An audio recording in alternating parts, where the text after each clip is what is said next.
कयो लाल सबई कयो। जय झूलेलाल। आज के इस बहुत ही सुंदर कार्यक्रम में मंच पर उपस्थित मध्य प्रदेश से पधारे हुए हमारे विधायक भगवान दास सबनानी जी, उल्लासनगर से पधारे हुए मेरे साथी कुमार आइलानी जी, हमारे अमरावती के महापौर श्रीचंद तेजवानी जी, भारतीय सिंधु सभा के राष्ट्रीय संरक्षक घनश्याम कुकरेजा जी, इस कार्यक्रम के संयोजक और जिन्होंने इन पटलों के लिए मेरे साथ मिलकर बहुत अच्छा कार्य किया, ऐसे वीरेंद्र कुकरेजा जी, विदर्भ सिंधी विकास परिषद के अध्यक्ष डॉक्टर विंकी रुघवानी जी, पीटी दारा जी, मिलिंद माने जी, आदरणीय स्वामी उदासी जी, अनिल भारद्वाज जी, प्रभाकर येवले जी, सुषमाताई चौधरी, प्रमिलाताई मथरानी, महेंद्र धनविजय जी, जीतू ठाकुर जी, फकीरा बाबा जी, शेषराव गोतमारे जी, हमारे कलेक्टर कुमार आशीर्वाद जी, विदर्भ के सिंधी समाज के हमारे 36 नगर सेवक, मंच पर उपस्थित तमाम महानुभाव और यहाँ पर उपस्थित सभी बहनों और भाइयों, मुहिंजे तमाम सिंधी भारवन बहन रुनखे जय झूलेलाल। विदर्भ सिंधी विकास परिषद तरफा आयोजित सिंधी जनप्रतिनिधि जे सत्कार कार्यक्रम में मुखे घुरायो वयो तेहंजो मां शुक्रगुजार आहा। इन कार्यक्रम में अतिक्रमण नियमानुकूल करे पट्टा वाटप कार्यक्रम रखो वयो आहे। इंजी मुखे बहुत बेहद खुश आहे। मुझे इतना ही आता है, इससे ज्यादा नहीं आता।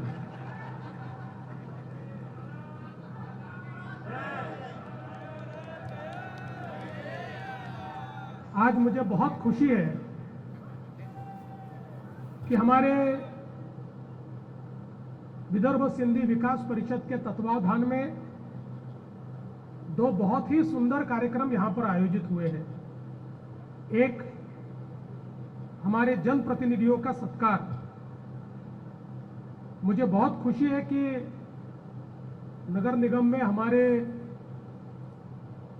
36 कॉरपोरेटर्स, एक मेयर और एक स्टैंडिंग कमेटी चेयरमैन चुनकर आए हैं।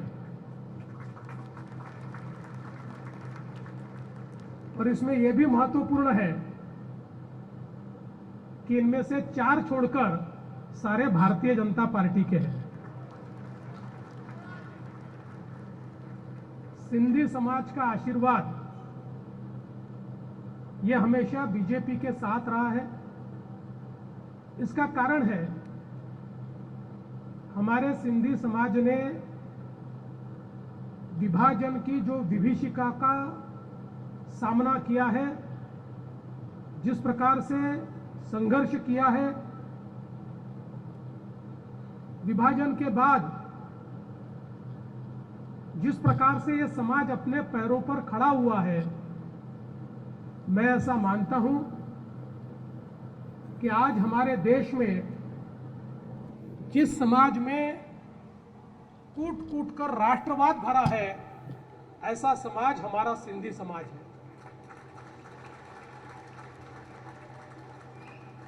विशेष रूप से विभाजन के बाद पश्चिमी पाकिस्तान से जो लोग भारत में आए, उनमें से अधिकांश लोग पुराने भारत में एक अच्छा जीवन जीते थे।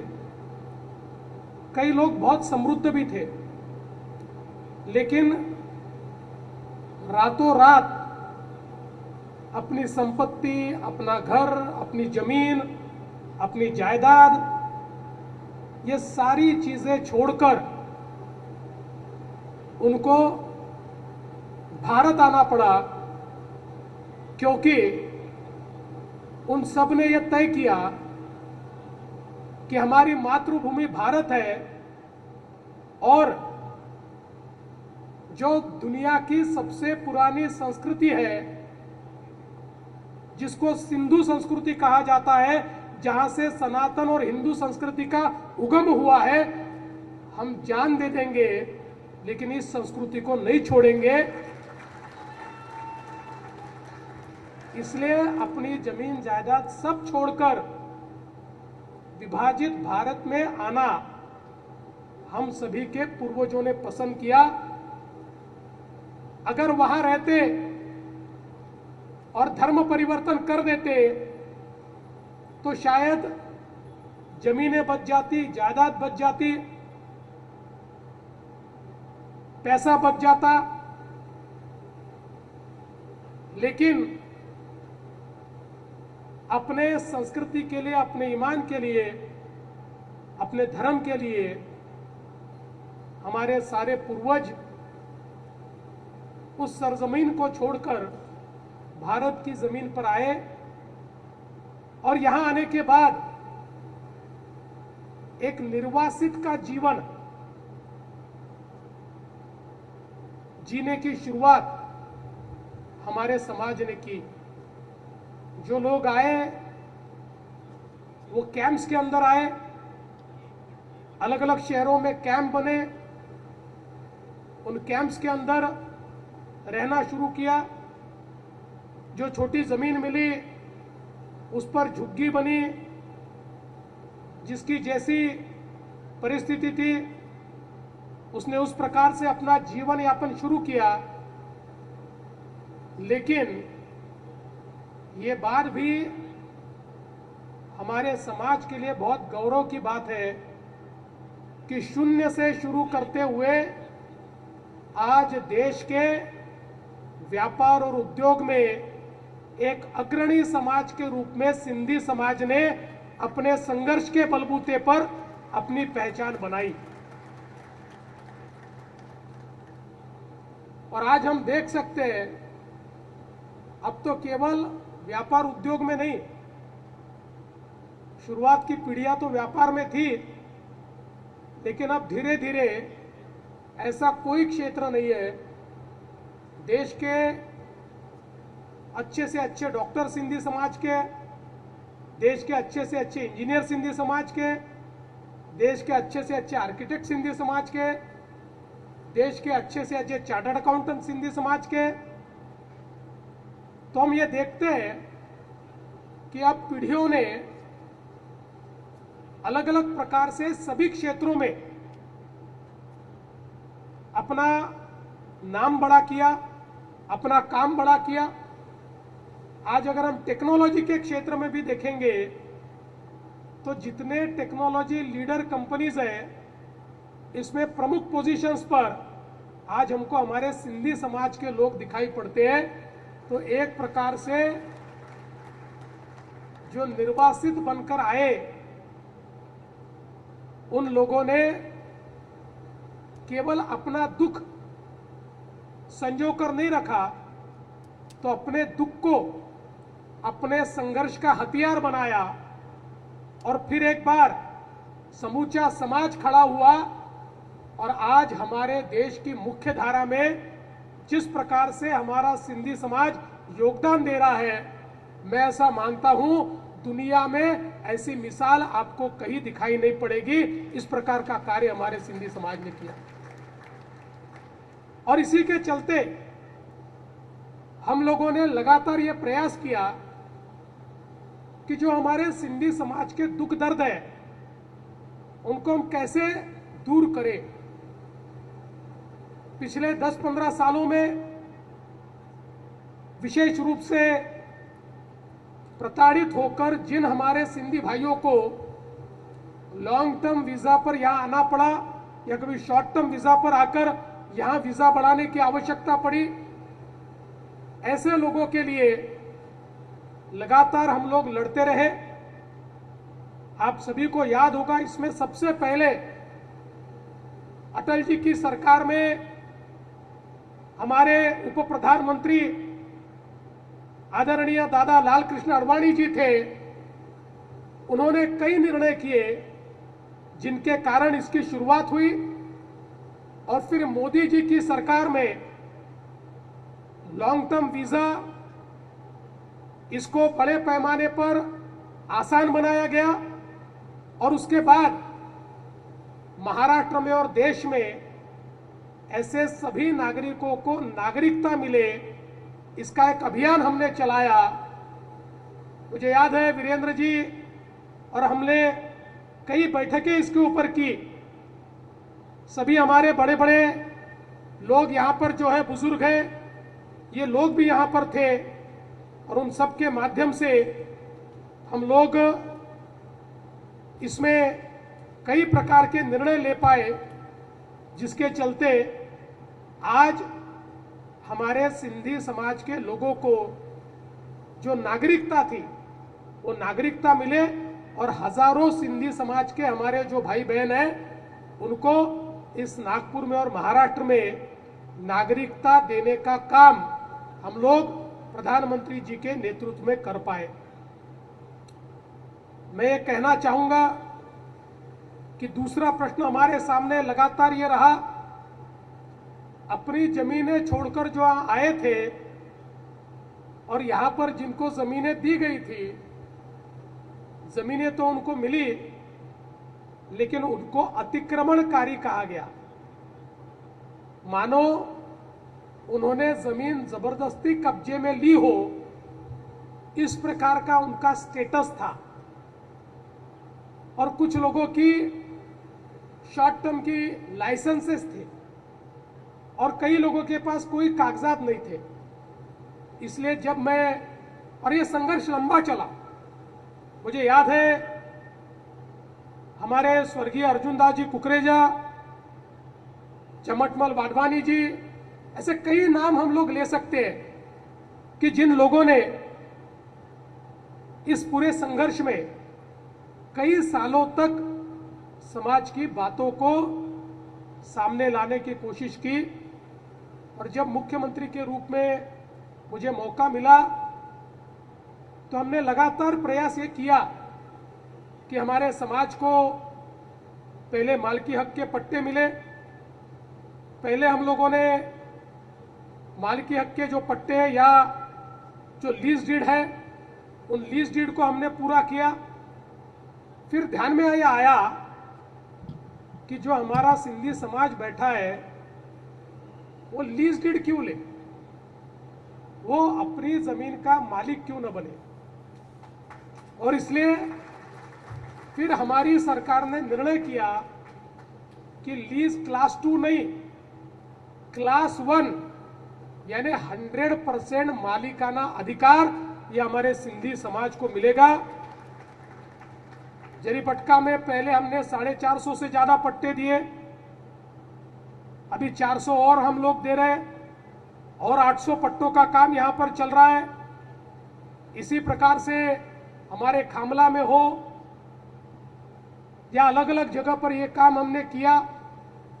और आज मुझे बहुत खुशी है कि हमारे सिंधी समाज को केवल लीज के पट्टे नहीं तो क्लास 1 मालिकाना अधिकार ये महाराष्ट्र सरकार दे रहा है, और साथ साथ जो कमर्शियल प्रॉपर्टीज है उसको भी दे रहा है।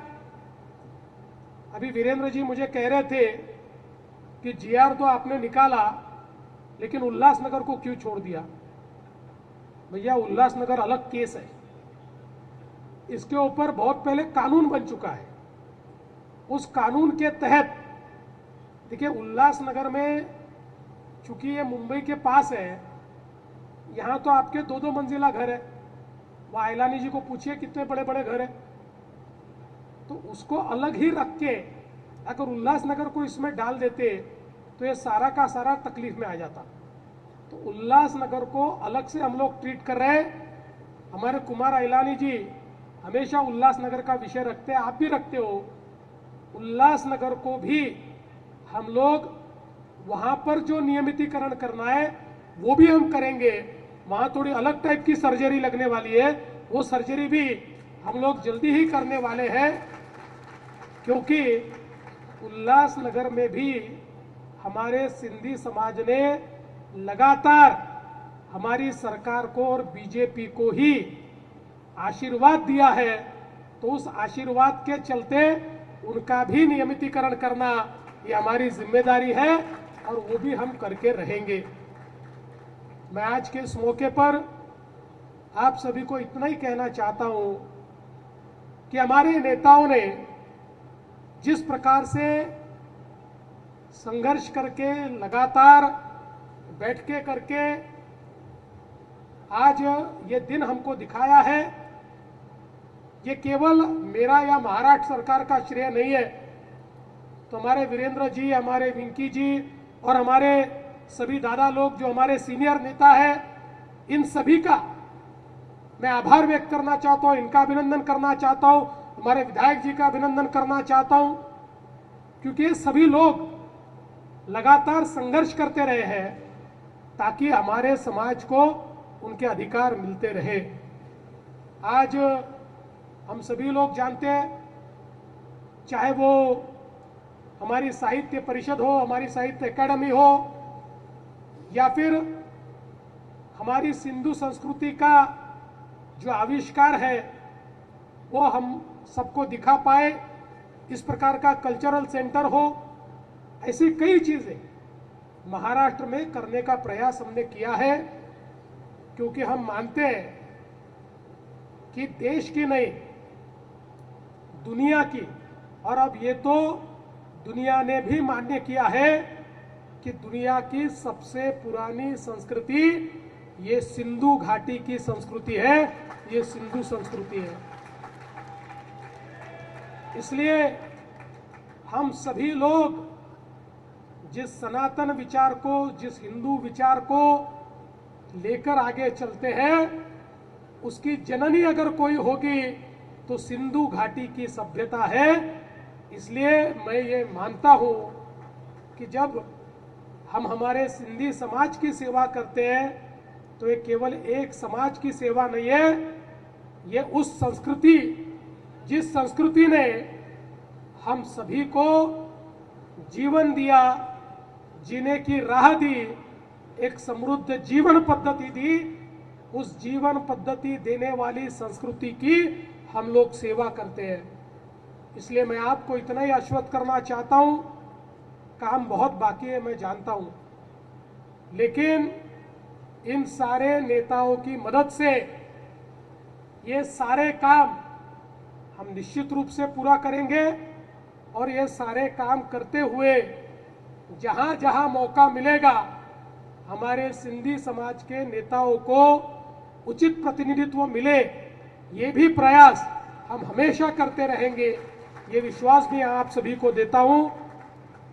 आज जो हमारे चुनकर आए हुए जनप्रतिनिधि हैं, उन जनप्रतिनिधियों को मैं बहुत शुभकामनाएं देता हूं। जिनको हमने पट्टा दिया है उनको भी शुभकामनाएं देता हूं, और अब बचे हुए पट्टों का काम भी हमारे जो नए जिलाधिकारी हैं कुमार आशीर्वाद जी, उन्होंने शुरू कर दिया है। इसलिए आप विश्वास रखिए, इस साल सारे के सारे पट्टे हम पूरे कर देंगे, ये विश्वास मैं आपको देता हूं। और बाकी शहरों में भी जहां ये काम धीरे चल रहा है उसको भी गति दी जाएगी, ऐसा विश्वास आप सभी को देते हुए मैं अपने शब्दों को विराम देता हूं। धन्यवाद। जय झूलेलाल।